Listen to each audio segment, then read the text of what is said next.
Amid the climate crisis and raging pandemic, Trump blasted for a morally bankrupt multi-billion-dollar big oil bailout. That's right.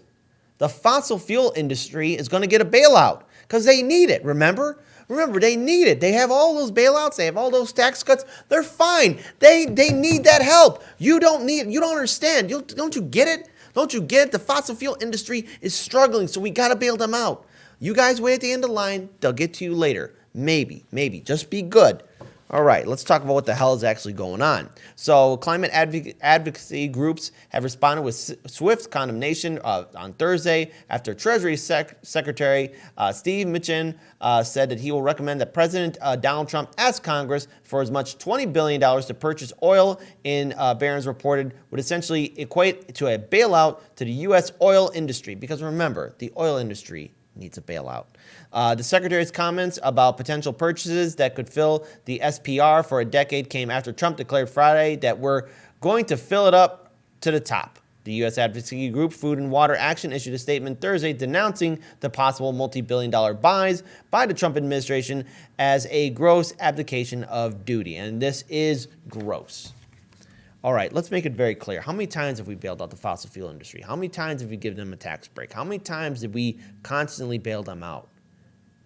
This goes to show you just how powerful lobby groups are in our country. You know, to quote Senator Dick Durbin about a whole other different subject altogether, about the banks, they run this place. About the lobby groups, they run everything. 90% of the time, your elected officials are on the phone calling their donors. They're not coming up with legislation to help you out. They're only working for their own interests. Aren't you mad about this right now? We're in the midst of a crisis, the likes of which we haven't seen. Let's throw away the word recession. We're going to be entering into an economic depression. We have a pandemic with a virus that we do not have a cure for, and it's impacting everyone. We here at Heartlands Media are being impacted by it. But no, let's look at the geniuses in Washington, D.C. They're deciding to help out their own interests. They're going to help out the groups that cater and favor to them. No more. This is awakening. This is a wake-up call for all of us to step up. This is the time right now where all of you have to call up your elected officials and ask them, why are you doing this? Why is this happening now? We need a bailout.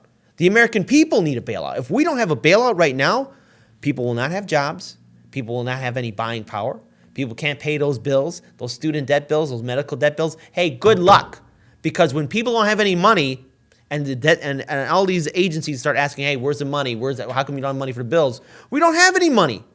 We don't have any buying power.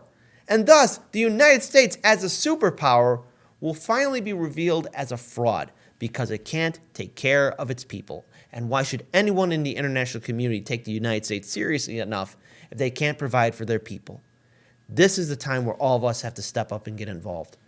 This is disgusting. And here's what I think of that bailout. Last time here at the studio, you know. For the time being, here's what I think of that bailout. They don't need it. They don't deserve it. Paul Daniel, take it away.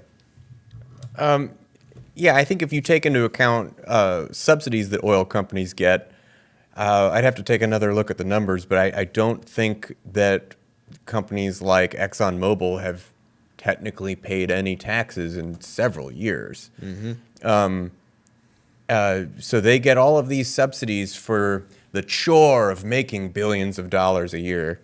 Boy, it's so hard for them making all of that money.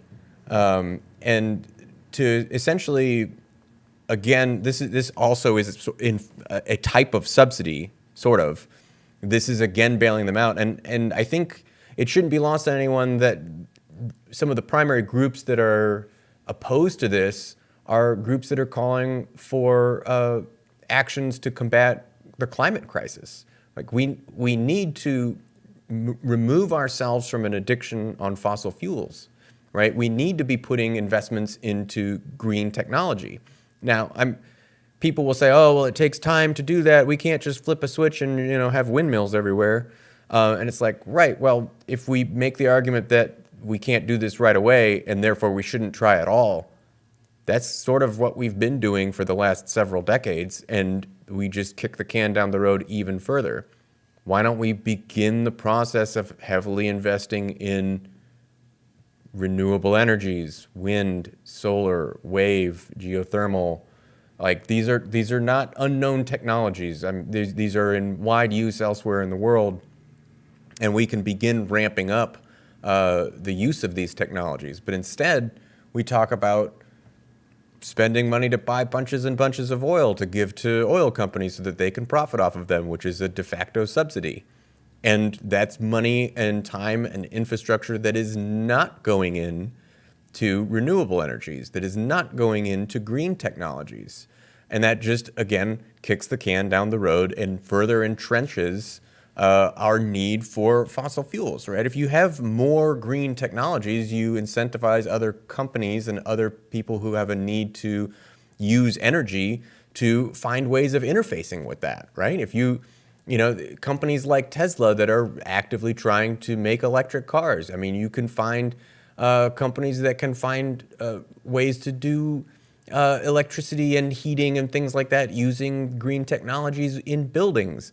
But if you continue to, I mean, this isn't specifically a natural gas story, but if you continue to advocate for, well, let's just do more fracking and natural gas and stuff, then you de-incentivize people from building and developing the infrastructure necessary to move away from that. So this is counterproductive. This gives favorability. This gives favoritism to oil and natural gas companies, and it's not lost on me that oil is the commodity that essentially is backing the U.S. dollar, and this is not a separate issue from the markets. It's not a separate issue from the economy. It's not a separate issue from our position geopolitically, particularly in the Middle East. They're all interconnected. And that's something that I say a lot, is that when you start trying to dismantle one of these systems, you begin realizing the need to address all of these systems. Because again, they're all intertwined, and it is these oil and natural gas companies that serve to prop up the U.S. currency and U.S. hegemony in general. It's a difficult thing to unwind. Yeah. Daniel. So, there's a lot of wonderful situations we find ourselves in this year 2020. We have a pandemic that we are currently engaging the beginnings of. We have a recession that is just about starting right now. And, of course, we have now the choice of either Donald Trump, who's going to push for coal and oil, or Joe Biden, who's going to push for natural gas and oil. It's what a wonderful choice that we have in front of them. And that natural gas. Right. So this is wonderful. Look at where we're at. We're at a place in history where the next president of the United States, the most powerful country in the world, is going to have to deal with both of these issues, which are going to still be issues, especially the economy, post-November. And they are setting us up to deal with a much worse situation. And, well, right away, we're already seeing climate change affecting sea levels. We're already seeing it affect everything. And in a lot of ways, it's a lot like the pandemic we're dealing with right now.